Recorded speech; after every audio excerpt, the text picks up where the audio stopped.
大家好，欢迎来到听书学史。被他人的看法左右，就难以取得重大成就；勉强顺应别人，只是在浪费资源。在周围环境的影响下，了解孤独将成为最坚强的心灵支柱。孤独的世界，今天我想为大家介绍一下茂木健一郎先生所撰写的《孤独能带来成就》一书。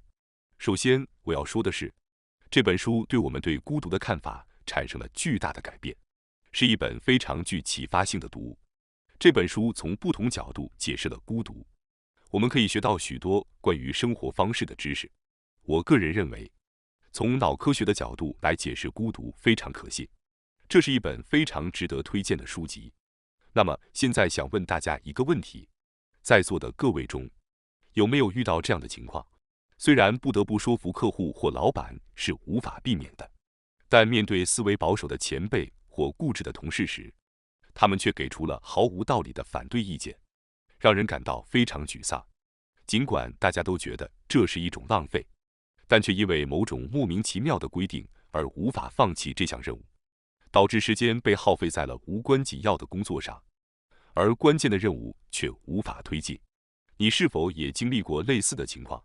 茂木先生说，有一种方法可以迅速解决这种情况，你只需要成为一个孤独的人。这次的内容看起来挺有趣的。一般来说，社会上对孤独有着负面的看法，茂木先生会如何利用脑科学知识进行反驳呢？那么，让我们马上深入探讨本书的内容吧。今天的视频内容包括以下3个部分：第一，我们认识到日本封闭感的本质是同调压力；第二，我们了解到大脑的默认状态是孤独；第三，我们将解释如何享受孤独。首先，我们从第一部分来探讨日本封闭感的本质是同调压力。提到孤独的人，你可能会想到自我为中心、不善交际、寂寞等负面形象吧。然而，尽管我们意识到这些负面形象的存在，但作者想要介绍的是孤独的积极面，这将会打破你的既有观念，并且对现在的孤独者来说将是一种巨大的解脱。那么，让我们稍微介绍一下孤独的好处吧。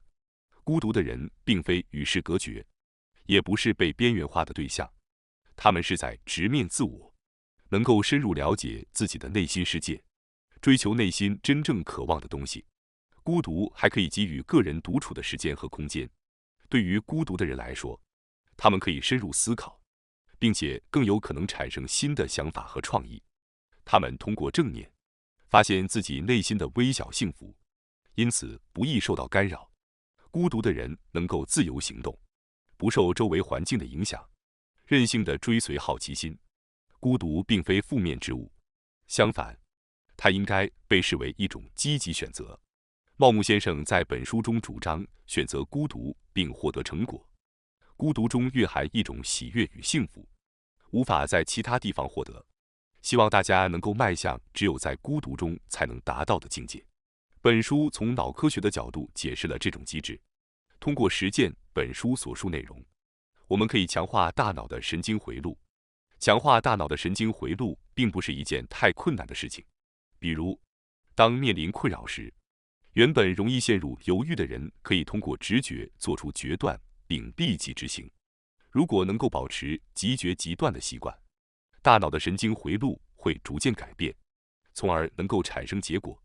通过不断取得成果，即使之前的工作或生活已经满足不了你，也可能会渴望追求更高的目标。在这种情况下，孤独将成为你最强大的支持者。接下来，现在我们来思考一下涵盖整个日本的一点，即与封闭感相对应的同调压力和孤独之间的关系。如今的日本治安良好，物价稳定，人们生活在一个友好、便利且安全的地方。茂木先生认为，日本人幸福度下降的一个重要原因是日本笼罩的封闭状况。自泡沫经济崩溃后的失去的20年，已经演变成了失去的30年。日本已经完全停滞不前。1980年代被誉为日本第一的时代，已经成为遥远的过去。支撑人们生活的创新企业，如丰田汽车，也难以出现，突破也没有发生。总的来说，国家整体的产出在质量和数量上都明显低迷。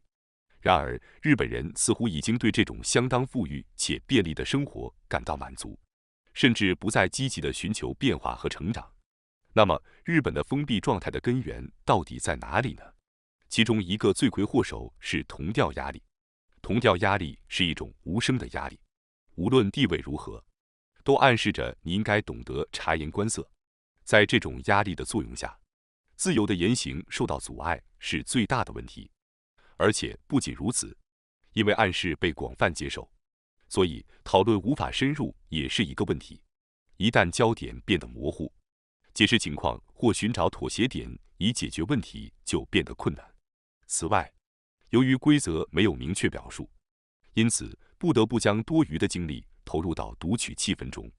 实际上，本应用于产生结果的100%的宝贵能量却被同调压力所消耗，自由思想被抑制，不去解决问题。此外，在内部相互探索中浪费了大量精力，那么日本将无法在激烈的国际竞争中取胜。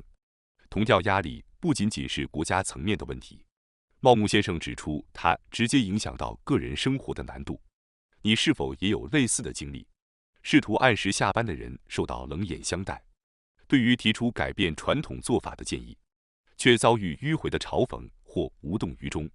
你身边可能经常会发生这种情况。如果你提高解决问题的分辨率，具体考虑差异之处，也许就能找到妥协点。然而，由于无声的压力，自由的言行被从一开始就封闭了。这种同调压力悄悄地对每个人的产出产生影响，逐渐削弱了整个国家的产出。只要这种同调压力持续存在，日本的封闭状况就会继续存在下去。那么，即使如此，日本依然是一个难以居住的地方吗？不，茂木先生提出了解决方法。确切地说，只需巧妙地远离同调压力即可。而这正是本书的主题——孤独。通过抵制同调压力并打破封闭状况，这个国家拥有强大的力量。那么，茂木先生所说的孤独的人到底是怎样的人呢？那就是能够取得成果且不屈服于同调压力的人。取得成果的人会直面挑战，并从各个方向考虑可能性，让自由思维得以展翅飞翔是至关重要的。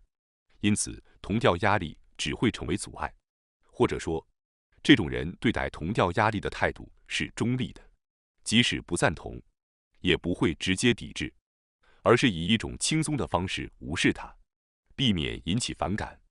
他们平日里不流露攻击性或固执，也不会过分介入他人的生活，而是保持适度的距离。这样的人正是本书所定义的孤独的人。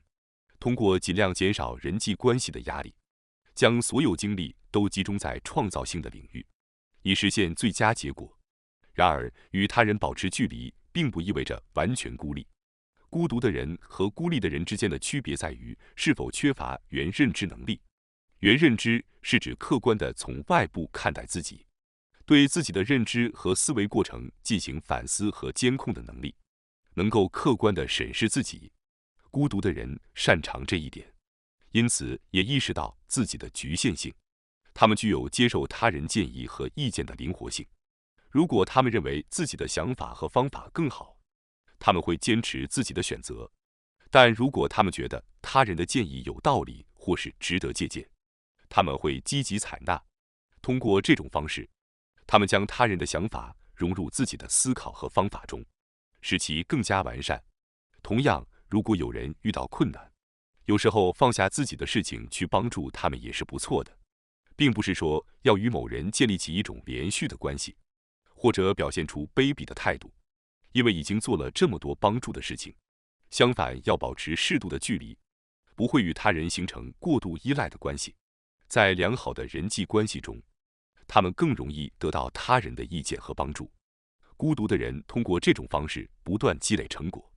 那么，茂木先生所说的孤独的人，并不仅仅是孤立且古怪，也不是被周围所排斥的人，而是指那些能够取得成果且不屈服于同调压力的人。不是直接对抗同调压力，而是善于处理，与周围保持适度距离，建立良好的人际关系，从而尽量减少人际关系的压力，将所有资源都投入到创造性的领域，以最大化结果。请您看看周围的人，是否也有这样的人存在？这些人并不是孤立且受人厌恶，而是自己策略性的选择成为孤独的人，并取得了巨大的成就。我们也希望能够朝着这样的人成长。接下来第二部分，让我们来解释大脑的默认状态是孤独。首先，让我向大家传达一些脑科学的事实：人类存在的默认状态是孤独的。无论一个人是否愿意承认，每个人都是一个孤独的存在。如果你认为自己不是孤独的，那只是自欺欺人。一个人从出生到一个人死去，这是一个不可否认的事实。而且，每个人的大脑都是独立的，与他人相互隔离。这也说明了人本质上是孤独的。人类的大脑无法像计算机一样进行网络连接，尽管计算机之间可以连接并共享信息，进行处理和分散风险，但至少目前人类的大脑无法实现网络化。这就是为什么大脑从根本上是孤独的。对于人类来说，孤独是默认的状态，但大多数人都逃避这个事实而活着。选择孤独意味着自己承担生活的责任，而不是将其交给他人。换句话说，这意味着自己愿意努力开拓未来，而不是被动地接受别人的看法。当你面临解决复杂问题的时候，或者觉得完成自己想做的事情的难度太大而想要放弃的时候，就会考验你是否有这样的决心。无论结果如何，你都必须面对它，因为这是你自己的决定，而不是依赖别人。即使别人是多么善良，多么努力地安慰、关心我们，他们也无法完全理解我们所经历的事情，即使他们替你承担了一部分责任。但大脑是独立的、孤独的，而且是无法交换的。因此，无论你做出什么选择，最终你都必须自己承担后果，而不是依赖他人。深刻认识到这一点，你就不会轻易把自己的选择交给别人。大脑是渴望孤独的。让我再次解释一下。据说，人类意识每秒只能处理大约100位左右的信息量，无论这100位是多还是少。与人交谈时，大部分都会被使用。例如，在商谈或演示中说话，您可能会有一种在谈话结束时感到筋疲力尽的经历。这是因为在商谈或演示期间，大脑正在全力处理信息，导致一种类似于崩溃的状态。脑部的疲劳会波及到整个身体，使你筋疲力尽。不论是工作还是私人生活中，与人交流持续1天后，你可能会感到这是一个充实的一天。如果是周1到周5的业务工作，你可能会感到今天工作得很充实。但事实上，大脑的容量已经被充分使用，因此其他方面的资源已经枯竭。交流对大脑的负荷实际上是非常大的。与陌生人交谈对于害羞的人来说可能很困难，这可能是因为他们本能地知道这会占用大量的脑容量。当然，与人交往也有很多积极的方面。你可以获得自己不知道的知识和信息，通过分享你的想法，实现它们，并介绍关键人物来帮助你。为了成长，你应该与各种各样的人见面。不过，大脑的容量是有限的，即使个人之间可能有一些差异，这个事实本身是不会改变的。如果要频繁与人交往，就需要让大脑得到足够的休息。大脑接近信息处理的极限时，就需要进行维护。因此，这就是本书所提倡的孤独所需的。与许多人进行交流时，应该给予大脑足够的休息时间，因为大脑渴望孤独。对于大脑来说，拥有独处的时间是必要的。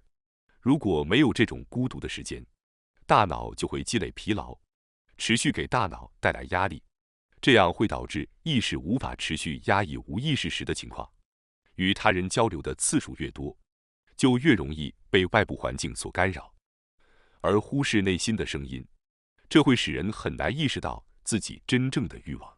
大脑本来就渴望孤独，为了让大脑意识到自己真正的渴望，应该给予大脑一些孤独的时间。接下来第3部分，我们将解释如何享受孤独。关于孤独的解释已经做了大致的介绍。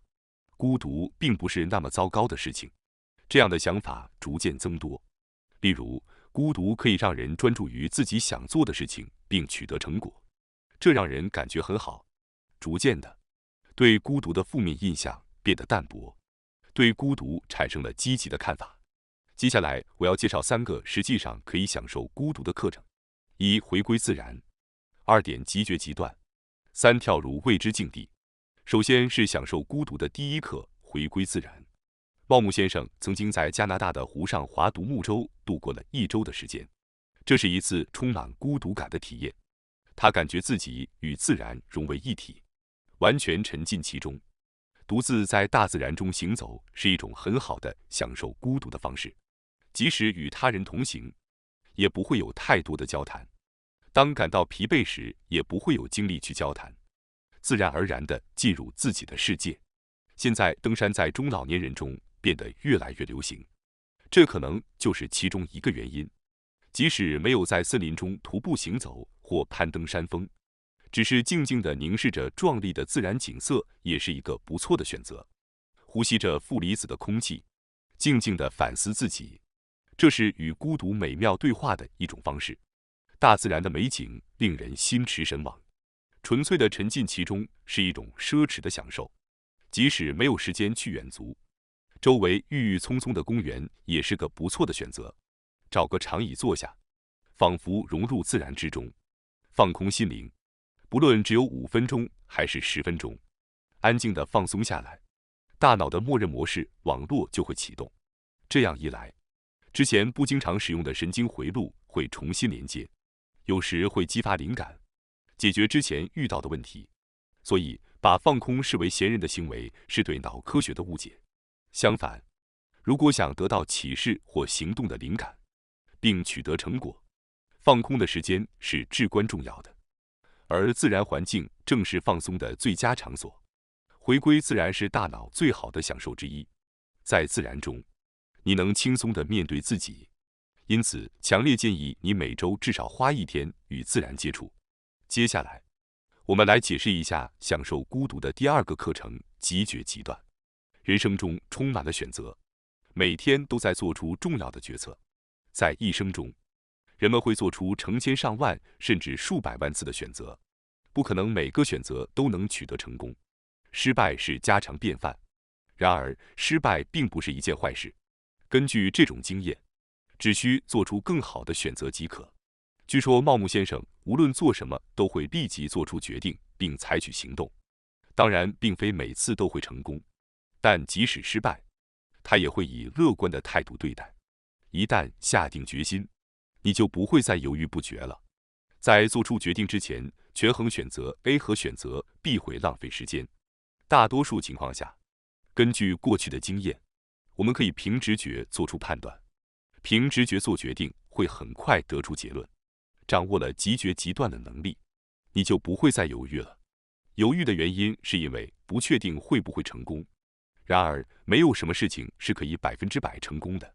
简单来说，在起点处，成功和失败的概率都是50%。因此，最好的方法是先尝试并逐渐改进，提高成功的可能性。至少在你犹豫不决的时候，什么也不会发生。极绝极端，先试试看，总比一直犹豫不决更接近成功。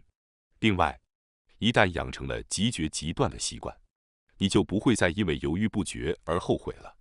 即使失败了，也能立即采取下一步行动，因此可以很快地调整心态。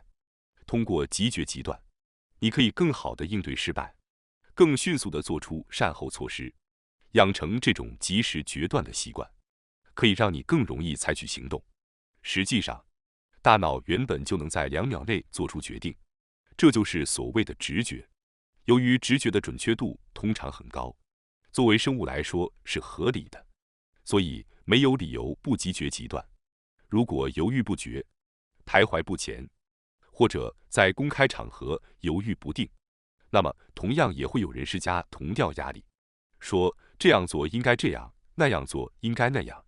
极绝极端可以轻松地摆脱犹豫不决、徘徊不前和后悔，因为当你犹豫不决时，更容易受到同调压力的影响。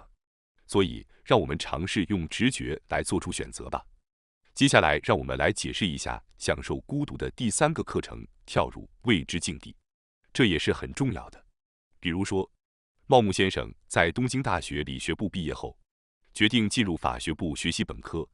然而，由于2个学科的学生志向差异太大，他感受到了一种文化冲击。